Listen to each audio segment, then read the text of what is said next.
अहानबा मक्तदा DKS Entertain YouTube channel asigi maikaidagi khwai miyambu taramna ukchabaga loinana ikai khumnabu uchari loinana channel asina hanagi matugumna ngasi su miyamge formda nungaigani khanba wari ema khudol tamjage haiduna puduna laksare channel asina horakpa matamdagi ngasi fawda leptana support tawbiduna lakliba aigi subscriber sing amadi viewer singbu amuka hanasu ikai khumnabu uchari loinana channel asina mamang thakta ligi wari sing amadi ligadori wari sing asida thoiki lankiba yawrabasu ngakpiyu haiba famje thamjabaga loinana nariba patient jingi mathakta angakpa makalgi dieting champijaduna anaba miyojingbu laknagiba aduga phatanungda thoangiba asi anana chingba nanghangiba Linda Hazard kawwa nupi amagi wari je puduna laksare adudi miyamgi mfumda hariba wari se lanthokcharage maina sigi Linda Hazard kawwa nupi je December gi tang 19 1867 da maje United States ki saruk ama oiriba Carver Minnesota haraga khangnaba mfumjida pokhi magi atopa maming je mana charokla kanda mana tawudori thabak magi treatment anaba jing layeng bagi mawong jigi matungina maje starvation doctor hairaga ju sumaina thodokna khangnagiba misak amane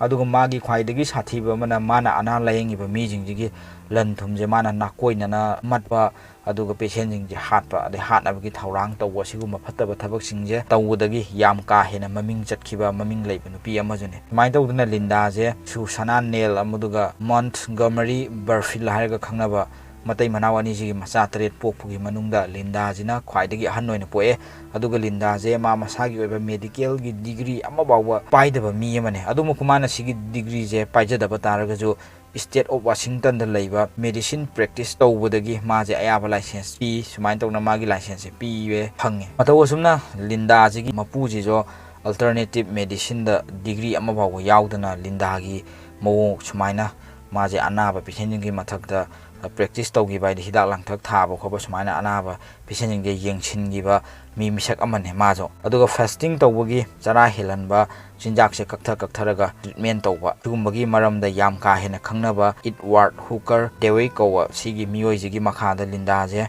maje sigi fasting tawbagi treatment makhanje sije tamakhiba misak amajone aduga Edward hariba mi ji jo matamnuda thoidok hindokna mayamna sak khangnaba fasting tawbagi maramjida yam ka hena miyamna khangnaba aduga fasting tawbagi treatment system sigi mawong ji jo miyamda yam sandokna saktakhiba misak amajune aduga Linda je tongan ba fasting tawhanba chinjak se kaktharaga chara helhanba khotba sigumbagi ana layengbagi method ama ma masagi oina Edward ki makhada tamuraba tungjida Linda ma masana jo magi knowledge se tamubagi gyan je sinaraga ma masagi oiba tonganba kanglon amaju semjai ma Linda jina thajabagi matung in haitare mana semiba magi ana layengbagi kanglon jina maram oraga sijina layengba taraga di anaba mayam amaju phale aduga anaba mayam jigi phanabagi pambai amaju nena mana masa mathomda khanjai aduga sigi wafamje magi khangna chana mijing de jumana phungdokhibuju lei matamduda adu sumai tongna jinjak kaktharaga chara henba khopa sumaina tawba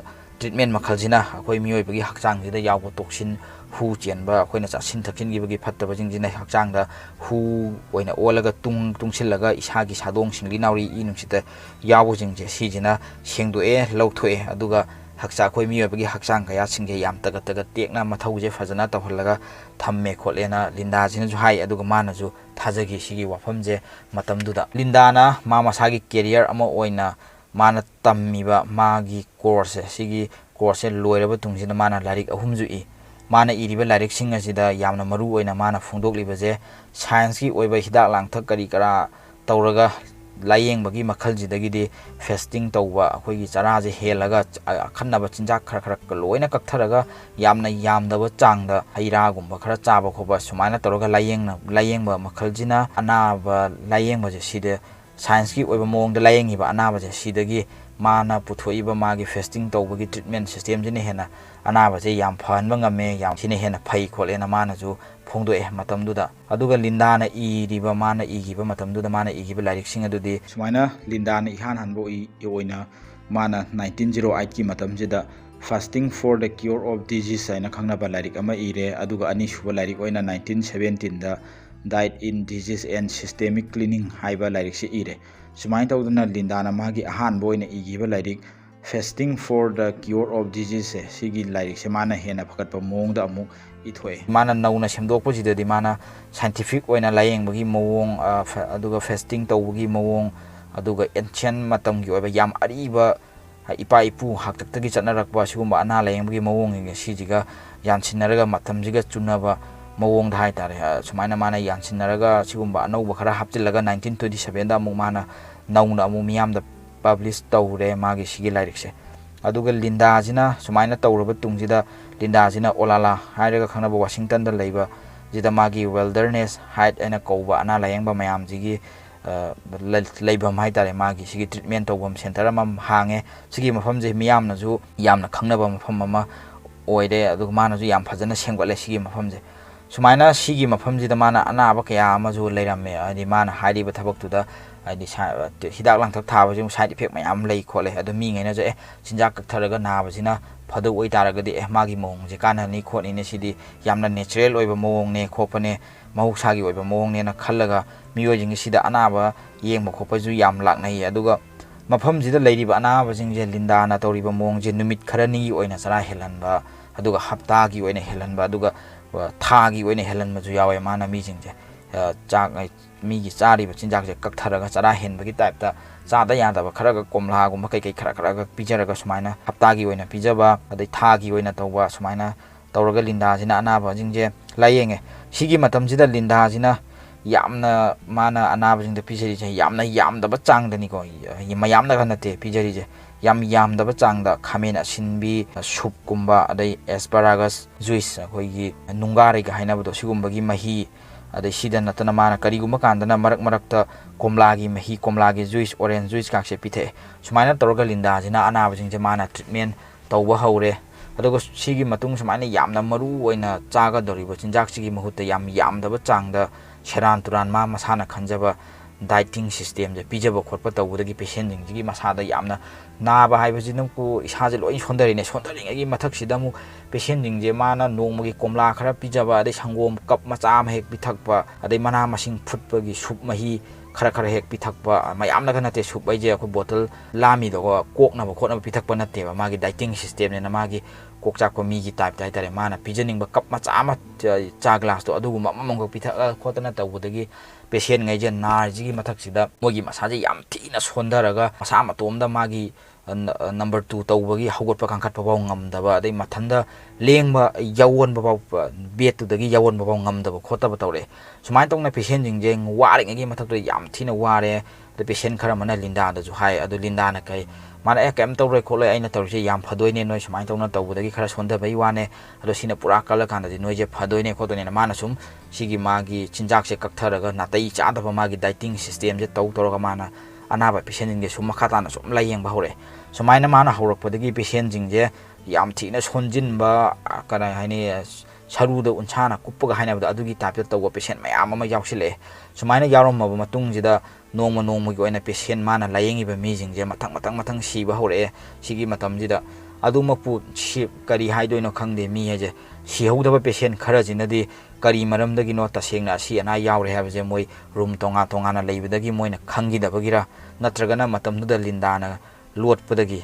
ꯄꯦꯁꯦꯟꯁꯤꯡꯁꯦ ꯁꯤꯔꯦ ꯈꯣꯠꯂꯦꯁꯦ ꯍꯤꯡꯍꯧꯔꯤꯕ ꯄꯦꯁꯦꯟꯁꯤꯗ ꯃꯣꯏꯅ ꯈꯪꯍꯟꯈꯤꯗꯕꯒꯤꯔ ꯀꯔꯤ ꯃꯔꯝ ꯂꯩꯕꯒꯤꯅꯣꯗꯤ ꯈꯪꯗꯦ ꯑꯗꯨꯒ ꯁꯨꯃꯥꯏꯅ ꯇꯧꯅ ꯍꯤꯡꯍꯧꯔꯤꯕ patient ꯈꯔꯁꯤꯅꯗꯤ ꯂꯤꯟꯗꯥꯒꯤ dieting method ꯃꯥꯅ ꯇꯧꯔꯤꯕ ꯃꯑꯣꯡꯁꯦ ꯃꯤꯌꯥꯝꯗ ꯌꯥꯝ ꯀꯥ ꯍꯦꯟꯅ ꯁꯟꯗꯣꯛꯅ ꯈꯪꯍꯟꯕꯗꯣ ꯃꯥꯅ ꯇꯧꯏ ꯈꯣꯠꯂꯤꯁꯦ ꯐꯔꯦ ꯈꯣꯠꯂꯦ ꯐꯩ ꯈꯣꯠꯂꯤ ꯀꯥꯟꯅꯩ ꯈꯣꯠꯂꯦꯅ ꯁꯨꯃꯥꯏꯅ ꯍꯤꯡꯍꯧꯕ ꯄꯦꯁꯦꯟ ꯃꯇꯝꯗꯨꯗ ꯄꯦꯁꯦꯟ ꯈꯔ ꯑꯃꯅꯗꯤ ꯃꯤꯉꯣꯟꯗ ꯑꯃꯨꯛ ꯁꯨꯃꯥꯏꯅ ꯁꯟꯗꯣꯛꯑꯦ ꯄꯥꯎ ꯁꯟꯗꯣꯛꯄꯗꯣ ꯑꯗꯨꯃꯥꯏꯅ ꯁꯟꯗꯣꯛꯑꯒ ꯇꯧꯈꯤꯕꯁꯨ ꯂꯩ ꯑꯗꯨꯃꯛꯄꯨ ꯁꯤꯔꯕ ꯄꯦꯁꯦꯟꯁꯤꯡꯁꯦ ꯂꯤꯟꯗꯥꯅ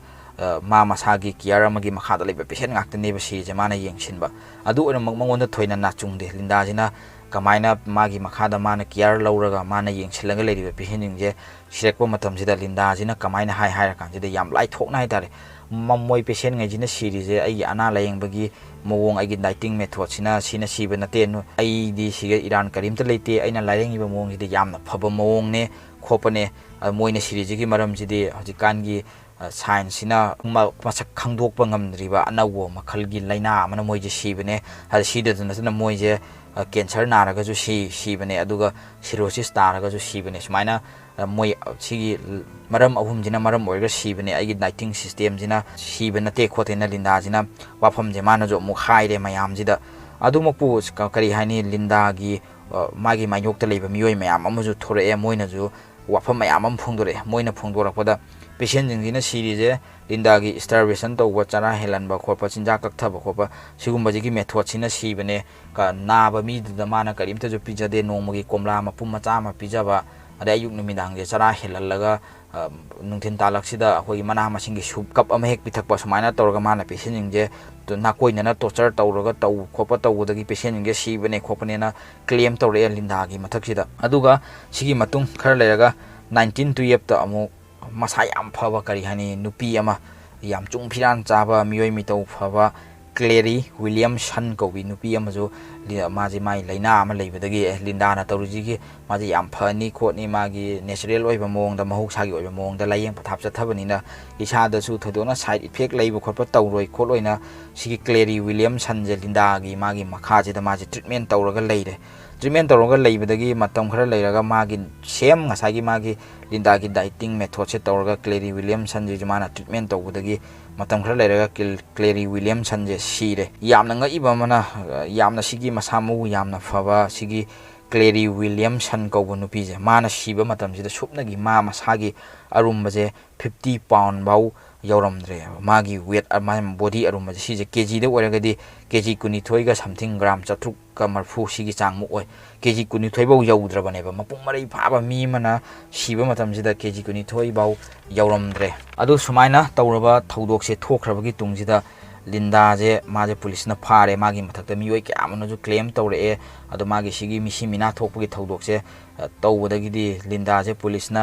एरेस्ट तौरबा तुंगसिदा मागी मथक्ता ट्रायल चथबा हौरे सिगी चथरिबा ट्रायल जिदगी अमु करी खंगे हार कांदा लिंदाजिना माना नमथाक तौरगा विलियम सनगी यामना ममल यामबा मागी ने याम तांगना थमजबा याम मरु ओइबा पोसक कयामजो लिंदाजिना हुरानगी खोरकिना मु प्रमाण ग लोइनना पुथोरे लिंदागी मथक्सिदा अदुगा मतमसिदा डोरोथी कौबी क्लेरी विलियम सनगी मागी फैमिली फ्रेंड हाय तारे माई इमुंग मनुंगी मरुप ओइना जुतिना समाना फैमिली फ्रेंड अमा जुलै माजो लिंदाजिगी मखासिदा माजो ट्रीटमेंट तौरगा लैबा मी अमने अदुबु क्लेरी विलियम सनगी मराइबाक्सिना कमाइन तौरिनो खंगदे डोरोथीजिदी मागी फैमिली ना मतम चाना मागी वेल्डरनेस हाइट अरगा खंगनबा सि मागी लिंदागी अना लायंगबम जगा जे सिदगी मादी इमुंग मनुंगना मतम चाना लौथोबदगी डोरोथीजिदी सिबमक्ति सियौद्रे अदुगा लिंदागी लांगददी थुऔद्रे माजे सि कोकचाकु नुपीजिगी लांगददी थुऔद्रे मागी पुंसी मांग बाइबददी ओइहौद्रे अदुबु सिगी डोरोथीजिजो मसामु याम फनगा कइनो तौबु नते माजिजु यामना मसा मथंदा हगोलगा चटपबाव ngamde माने हिंगिनेन तइजे माई फैमिलीना लोथोक मतुमजे माजिजु मयांग याम कंगागा खोगी हानि चरा हेनबगी कुइना चादा थक्तबगी हिंगी हाइबगा ngaibdo अदुमाइना याम अकीबा मोंग अमदा माजे लैरमे अदुमाई फैमिलीना माजे लोथोबुदगी मादि सिबमक्ति सियौद्रे सिगी मरक्सिदा डोरोथीजिना मगोई मोइगी ऑस्ट्रेलिया दा लैबा गवर्नमेंट माना टेलीग्राम अमा मतमदुदा थारामे अलर्ट ओइना बसमाइदोना लिंदाना तौरी खोलिबा मतंगजिगी थफतबा थबक मयाम जे सिजिगी मतंगदा अदु टेलीग्राम दो थुंगबा मतमददी मागी सिस्टर क्लेरी विलियम सनजिदी सिगी मरक्सिदा मादी सिग्रे ताइबंगपान थादोखरे सुमाइना तौबदगी हिंगौरिबा डोरोथीजिना जो अमुक मसा यामना सोलोजु सोन लिंदागी मथक्ता थरिबा मागी ट्रायल जे सिगिदा जो माना विटनेस अमोइना लिंदाना तौरिबा फत्तबा थबक सिगी मायोक्ता मा जो माना तौरिजे सुमाइना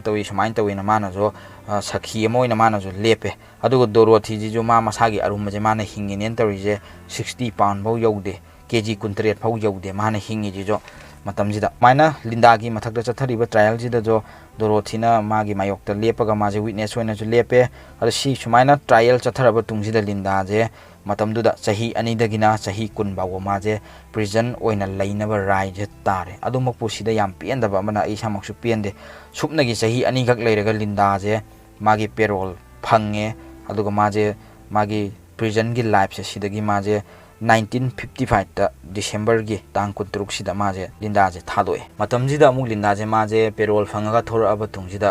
वाला दा लैबा वाशिंगटन स्टेट पेनिटेंशियरी दा माजे थबक तौरगा अमुक लैरे मतमजिदा तंजाजिदा अमुक लिंदाजे माना सुमाइना चही अनि प्रिजन ओइना लैरुबा तुंगजिदा माजे पेरोल फंगा थादो अमतुंगजिदा माजे अमुक पुरा माजे थादोए सिगी मतुंगदा अमुक राय तारे माजे हानगी मतुगुमना माजे मनिंग तमना लैबा यारे खोले मागी मथक्ता केस नों करीम लैत्रे खोत्रेना माजे सुमाइन तौरगा लिंदाजे पुरा माजे फुल पर्डन पीरगा माजे थादोए सिगी तुंगजिदा लिंदागा मागी नुपा Samuel Christman Harjat siga moy ani je amuk New Zealand da chatle aduga New Zealand da chatla ba tungjida moy ani gi laifam khofam je sumaina New Zealand da honga ba tungjida amuk Linda jina dietitian ama oina aduga osteopath ama oina magi hakchanga nam khotlaga mari marang suba haidare sumaina tauba thabak sida maje amuk thaba amuk tawra leire New Zealand sida matam je 1920 ne mana New Zealand sida mana sigi thabak se tawraga leidoje aduga 1920 yawjingi marak sida pauche ama fongi 1917 gi matam sida wanganui kawwa pauche amana phongdurakpi matung ina Linda na paiba magi practice tawbage certificate se Washington State Medical Board na pibane khopane mana piri je kholi je na sumaina pauche sida jo hapakhibu ju leigi sigi piri ji gi maram jina kamaina no harakanda Linda ma masana masaje doctor amane khopane na mana namthak tawraga lawnamaga sakta khiba amju oi sigi maram jidagi mangonda sumaina practice tawbagi certificate se pibo oi lerame adumakpu Linda je Auckland da leiba Medical Practitioner Act ki makhada ma je register tawdana medicine practice kari kara tarombagi amuk matang da maje amuk charge amuk tawre sigi mana tawriba aran ba thabak mana phattaba tawriba niti niyom chadaba patient jingida naraga leiba patient jingida yam kahena torture tawba khotpa mawong ne ko phu chaide haibagi wani naraga leidi da chak chu pija ponte nongmagi kap amaga adai ayuk numidang je chara helalaga nungthin talakta gumada hoi komla mahi gum ek pitakwa sumayan tawga nakoina na torture tawba khotpa magi phattaba thabak mayam jidagi maje US dollar 462.13 je file oina thia New Zealand gi currency dana 600 sumaina sigi senpham ning je fine oina thialle sigi matung chahi ahum leiraga muk Linda je olala da mu hala tung jida mana anowa magi sanitarium ama mu hange ma je handri magi sigi phatta pathabak je handri matam jida magi license ti adum ka abane mana hangi ba matam je loina na mana hangi ba sanitarium je jo Meeyamna School of Health hairaga amu khangnare adubu 1935 ta Linda na linkhat kiba magi ani suboina mana linkhat kiba sanitarium je Meeyamna School of Health hairaga khangnari je maina tumna chae adu sigi je mana amuk hanaju mana semjinba jungam gidre sagat pa jungam gidre sumaina tawraba tungjida Linda je ma masa maksu mana semjariba magi dieting method se ma masana masada jo apply adum tawbudagi ma je jungi tang kunmari 1938 ta masagi chahi humdra surakwa matam jida Linda je sumaina taipangpan thado e ma je sigre aduga ma sidinge gi marak sida sumain tawdana Linda gi treatment magi na tawriba treatment method sijida sigi banupa ma lei magi mamingjina Earl Edward Artman Kobunupa amane maje City of Settle gi civil engineer amaju oiramba misak amane maje Linda na toriba treatment method se tawbudagi magi phibam je yam thina phibam sokchilakpudagi maje Settle General Hospital jida ana khudong thiba nangiba misak amane sigiba misak amane sigi siriba Edward ki se ma masada Linda na togiba treatment magi dieting method se sigi matang na mana isilaga thamba diary ma thengnei mana magi diary jida kari iramge har kana ma masaje February gi tang amajida magi anaba amagi matungina Linda na ma masaje treatment tawbuje hawe na mana irame magi diary jida aduga February gi tang 1 jida Linda na mangonda treatment tawba horokma matam jida maje ayukta kaim chagano khorkono na chahande aduga ayukki chana bu oina alu gumba haitare mafon oina tawbo sigumba takhairaga semba yam daba chang dai dare mahi maksun taba mapang maksun ta mafol do ada main tawba mafoloi kai wai tawbuje pijai kholena tawe adu numidang du chapmana na siji ga chapmana na siji pijai ayuk ta di kan pijade ayuki chak chaba matam dana sigi alu mafon oina tawbo pose pijai numidang du chapmana na pijai na irame aduga February gi tang manga dagi taret phawudana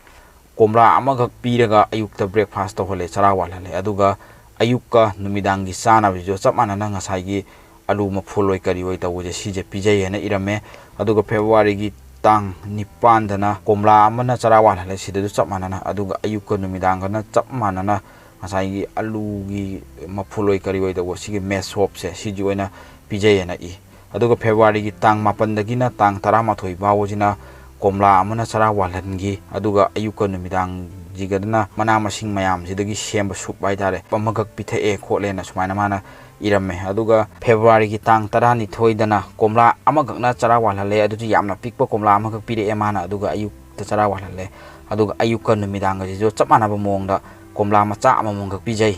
chaklen oin haitare sumaina pijai na irame aduga February gi tang 13 jidana komla ani pijagi chara walhan boina komla ani pijare aduga ayuka numidang jigana karimta pijade karimta pija pithak tawdena irame aduga February gi tang 13 jidana numidang wairam gi haidare pung 6 taba matam jida khamen asinba phutbagi magi sigi sup mahi je khamen asinba phutbagi mahi je kap amaga damak pithe numisida amukatang nungthinda ayuka numidang gi pulap samjilaga nungthin talaksida kap amaga pithe aduga February gi tang 15 jidana ayuka numidang damak khamen asinba phutbagi saba mahi oina pithe kap amaga pithe ayuka numidang da maraksida kaim pijade aduga February gi tang 13 taju tapmanaba mongda khamen asinba aduga atopa mana masing khara yansinbagi sup mahi je asaba oina ayuk amadi numidang kakangda kap among katang pithe kholena irame misibaudi tumbo khopada thoidona kaim tawde yam phajana tummena irame aduga kok ngawbo khopadi yam toina hawre kokse kuine ngawwa phawo yadaba aduga mitki machuje yelo oina jong onba aduga angangbo oina jong onba smaina mitki machuje onba hawre kholena magi daidi jida irame aduga February gi tang 13 dana ma masaje yam thina nungaite khote aduga numichimadi tumbabudi dum phajana dum tumgi khotkine hengale aduga ma masagi nungaite badudi hengale kholena mane irame aduga February gi tang kunjidana yamna pikpa komla macha ani gi juice komla macha yam pikpa komla macha ani dagi semba mahi je ma mangoda pithe aduju ayuki pung 10 tarakpa matamjida pithe aduga numichidadi ma masaje ko yamna kanna ngawbo khopa tawre aduga numichigi numidang waram pung 5 taba matamjida do chapmanana komla macha ani ga ki mahi je juice semaga mangoda pitha kholena sumaina mana palame aduga February gi tang 12 dana khamen asinba hapaga semba anangba mapholoi karioi tawa mahi kap amaga tamak pithe kholena mana palame numisidadi mama sagi khwangje yamna naba back pain lengba khopa yadaba aduga magi sigi rip sing je mai humdang saru kari karagi marak sida khoi yam naba phawo khopa sumaina tawramen mana ibdi yam irame adu si khara gak panjarage samanai thoidokna khena balite adai jo khamina sinbi pijaba numitna pijaba alu oina pijaba adaidi ungun marina saba nongmajida nungthin talakta kap ama hek pithakpa sumaina tawraga mana yam komla khare hek pija alu khare hek pija sumaina adai ngasai asparagus juice nungarai dagi semba juice khara pithakpa sumaina tawraga mana patient jingje yam tam thiba mongda laknaba makhalamane si sumaina tawraga mana anaba mi jingje mathang hatkhiba wari ne siyaudabju yawe khara di sigi adu mama samakso mana tawjariba dieting method mana anaba mayam je loina pharadawuni ai jini hena base ni science na puthokpa hidak langthak science weba method amta mawa lawde khotena mana lana thajaba jina maram oraga hoi kanabudi kanaba lei adu mai jina hinmangi budo adu jina maram oraga ma masajo masana thakjaba langda patient mayam ama sihan gi sigi langjida ma masajo thuraga sigi linda hadar sijo sumaina haijaraga ngasi gi wari je mathang sida losinjare ado mayam mathang daju nungai ba wari ma puduna laksage ba famje thamjabo loinana wari je yam toina di thagat ningbane adu oijo aina mamang tapsu dum haijagre hanjin yam toina ju haiman maju ta hadra ai je thabok suba chatle aduna thabok suba chatpanina wari je ithokpagi matam je aingonda thoidokna leite numidang jo waraga halakpanina igena torokanda dum tumning bana dum halaktana wari je yaringai ai numi humni gi thagat kena khanmane adu ngamdre adu warju wana numit mangani gira marini gira sumaina ngamakanda oina thagat jage mayamna ju leptan dum support tawi ba famje thamjabo loina na ngasi gi matang sida kainaraje matungda chu nungai ba wari ma puduna lakchage